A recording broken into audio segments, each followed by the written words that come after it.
Donc de retour au studio pour entamer notre partie débat. On va parler égyptologie. Ça fait grand plaisir toujours de parler de l'Égypte antique.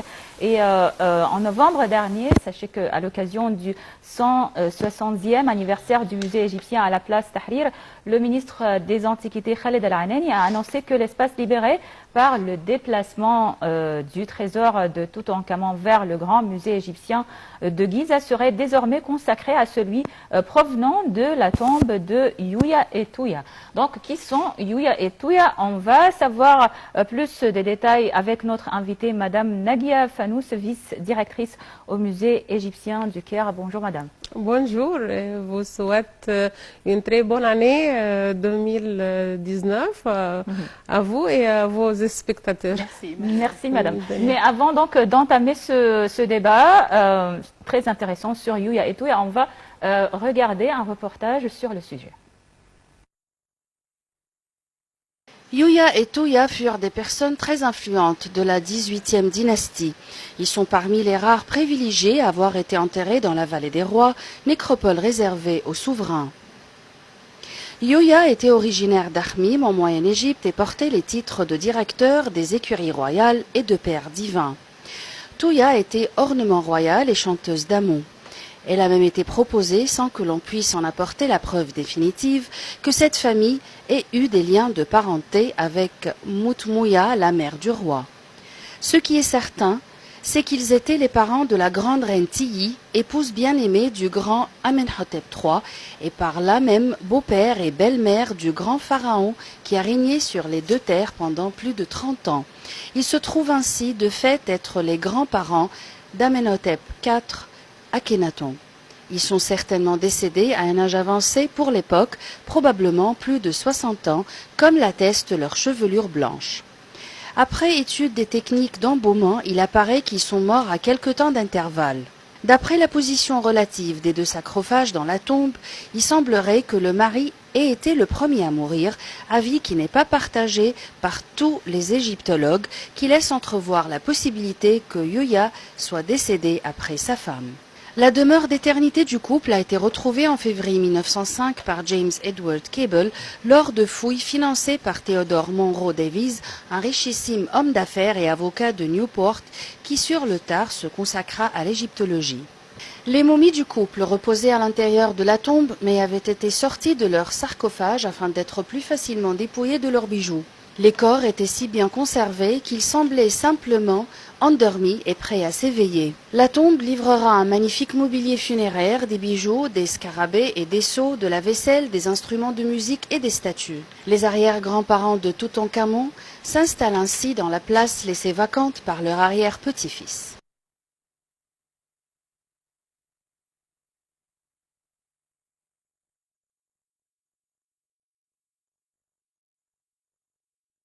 Alors, de retour à notre invitée, Madame Nagia Fanous, vice-directrice du musée égyptien du Caire. Tout d'abord, à propos du 116e anniversaire du musée égyptien du Caire, quelles seront les nouvelles pièces exposées au musée à la place du trésor de Toutankhamon? D'abord, il se trouve une grande galerie à la place de Toutankhamon. Était exposé d'abord tous les objets appartenant au roi Toutankhamon, les grands trésors de Toutankhamon.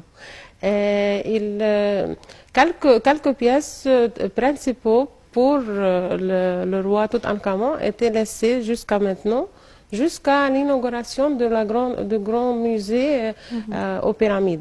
Mais dans cette galerie est, à l'étage, au musée égyptien à Tahrir, était exposé au temps en 15 novembre cette année, au temps de la célébration de 116 anniversaire, 116 ans passés pour le musée du Caire. C'est pour cela l'État s'intéresse au sommet de l'État, bien sûr, les efforts de Monsieur le Président Abdel Fattah el-Sisi et le le ministre Khaled El Anani, on fait une grande exposition pour les grandes collections de Yoya et Toya. Ce sont très rares ces collections parce que ils appartiennent au domaine de la 18e dynastie, au Nouvel Empire, à la période de la Grand Empire en Égypte, la 18e dynastie, et en même temps, ce sont les grands-parents de Akhenaton et les parents de la reine Ti. On expose plus de 214 pièces appartenant à ces deux grands personnages.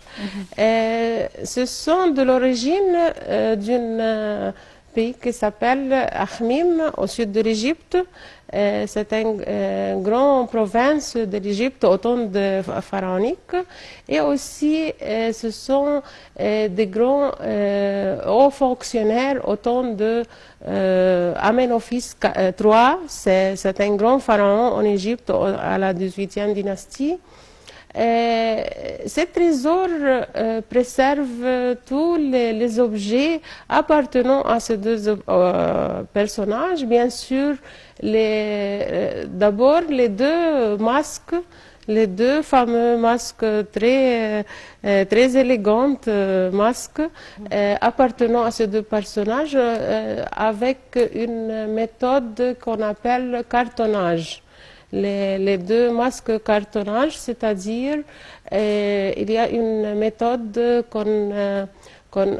qui fonctionne avec du plâtre sur le lait, puis les plaques de l'or sur tout ça pour donner tous les détails de visage et de la tête même des personnages. On trouve deux masques, un appartenant à Yoya, c'est l'homme, et une autre appartenant à Toya. Plein d'incrustations sur les plaques de l'or. On voit quelques incrustations d'obsidienne et aussi de verre bleu aussi pour donner les traits des yeux et des sourcils. On a remarqué que les noms de Yoya et Toya ne sont pas comme les noms des pharaons, ne sont pas, ce n'est pas peut-être de la langue hiéroglyphe. On observe ça aussi parce que le nom de Yoya c'était bien étranger que la langue d'écriture hiéroglyphe parce qu'on lit le nom même de Yoya avec plusieurs façons. Parfois on trouve le nom de Yoya, c'est écrit Yo seulement ou bien Yoya, Yoa et quelques autres prononciations pour ce nom. Ce nom était étrange peut-être de l'ancêtre de quelques pays de l'Asie mineure. C'est pour cela on trouve qu'il y a une différence entre les noms de Yoya et Toya et tous les autres noms des pharaons ou des peuples qui vivent aux époques pharaoniques. Est-ce qu'une grande partie des trésors et des bijoux de Yoya et Toya ont été volés à travers les années ou bien on a pu récupérer un bon nombre de ces bijoux? On trouve presque tous les objets de Yoya et Toya intacts. C'est pour cela cette galerie préserve tous les objets. Il préserve comme leur aussi, grand-fils. Il préserve aussi, était exposé aussi une très grande papyrus. Par exemple, cette papyrus mesure plus de 20 mètres de longueur. Était dans 34 pièces. Cette papyrus, c'était le grand papyrus au monde aussi, était en 34 pièces, était coupé est préservé dans un des magasins de musées égyptiens. Mais cette fois, on expose tout avec la restauration, avec le collage. Et Alors on va coller les 34 ils pièces. ont collé avec une méthode japonaise, avec quelques formes de papier japonaises qui s'appellent boson. Il colle ces parties et il expose dans la galerie cette très rare papyrus. C'est magnifique qu'on trouve les livres de morts des temps pharaoniques. On trouve tous les textes en hiéroglyphes bien clairs et aussi des scènes colorées, très vives jusqu'à maintenant. On n'a pas entendu parler beaucoup de Yuya et Toya, comme par exemple le roi Ramsès, Toutankhamon et les autres grands noms de l'histoire égyptienne, l'histoire antique de l'Égypte. On n'a pas entendu parler de Yuya et Toya que ces derniers jours, pendant l'anniversaire, le 116e anniversaire du musée égyptien. Donc, on veut bien connaître sur l'importance de ces deux personnalités.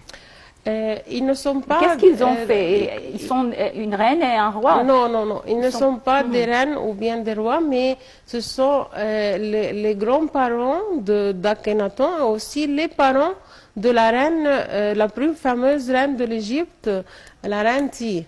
Et c'est pour cela aussi on trouve que le personnage qui s'appelle Yoya était aussi le responsable, le directeur de la cavalerie du roi Amenophis III et aussi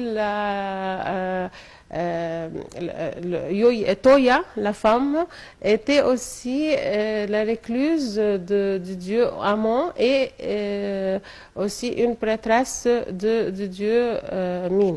Alors ils étaient le beau-père et la belle-mère d'un roi. D'un roi, oui. Aussi, Yoya a pris un très grand titre dans ce temps-là. Il prend un titre qui s'appelle le père divin ou le père Dieu. C'est un très très rare qu'on trouve ce titre. Et qui veut dire quoi? C'est-à-dire qui était le père divin de la reine Ti. C'est très, très important dans la religion aussi, au temps-là, et dans la vie politique dans ce temps. Alors, ils n'étaient pas roi et reine, mais ils occupaient tous les deux des postes très importants. Hauts fonctionnaires, oui. La femme aussi, on dit, elle était la chanteuse d'Amon. Chanteuse d'Amon, plusieurs titres. Parmi les titres, chanteuse d'Amon, chanteuse aussi de dieu Min, parce que sa mère aussi était la chanteuse de dieu Min, et son père aussi, le père de Toya, était le grand prêtre de dieu Min. Alors, dans l'Égypte antique, il y avait une chanteuse connue, mais une chanteuse de Dieu. De Dieu, oui, dans les temples. Mais il y en a des autres chanteuses aussi dans la vie quotidienne. Ce n'est pas seulement des chanteurs religieux, mais aussi dans la vie quotidienne.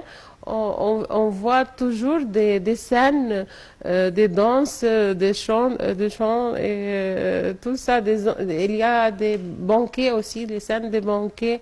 On trouve les musiciens, surtout les femmes. Ce sont des musiciennes. Et des danseuses. Et des danseuses aussi. Et à part cette fameuse collection de Yuya et Toya, qu'est-ce qu'on va voir aussi au musée après les restaurations que vous faites maintenant? Il y a plusieurs des trésors. Le musée égyptien possède ces trésors. Par exemple, on trouve une autre collection très grande qu'on appelle le temps de la 20e dynastie, les trésors de Tanis. appartenant au roi Pseusenès Ier, par exemple, et des autres rois. Et ce sont des équipements aussi funéraires pleins de l'or et des bijoux aussi, et grands sarcophages appartenant au roi Pseusenès Ier. C'est tout à fait en argent, par exemple. Et il y a des autres aussi, des autres trésors très importants. On doit donc savoir plus sur ce qui va se trouver au musée égyptien parce qu'il y a des gens qui pensent que après la construction ou l'inauguration du grand musée égyptien, alors le musée égyptien de Tahrir va perdre un peu son charme. Et donc tous les visiteurs vont se diriger vers le nouveau musée et laisser donc le musée égyptien à Tahrir qui est notre prestige, qui est un des sites les plus marquants du Caire. Monsieur le ministre, Dr Khaled El Anani, le ministre des Antiquités égyptiens, il a dit plusieurs fois, il déclare plusieurs fois que le musée égyptien à Tahrir se ne ferme plus.